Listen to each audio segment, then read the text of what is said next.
umrimni 1 minutini ham, 1 minut emas, 1 sekundini ham menga yoqmaydigan, menga неприятный odamlarga sarflamayman. Va 1 sekundini ham sarflamayman.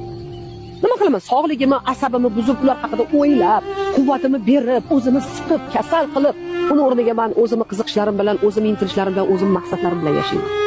Chunki bilasizmi, shunaqa odamlar borki, ularga sarflash ham uvoldi. Ularni baribir rozi qila olmaysiz, baribir kamchilik topaveradi, baribir siz ayblayveradi. Mayli, ular o'zi qanday qolsa yashayversin. Men haqimda nima deb o'ylasa o'ylaversin, bularning fikri. Bu meni hayotim, bir donagina hayotim. Men uni ifloslantirishga hech kimga yo'l qo'ymayman. Tomchisi o'zimga ham. Umrimni 1 minutini ham, 1 minut emas, 1 sekundini ham menga yoqmaydigan, menga неприятный odamlarga sarflamayman.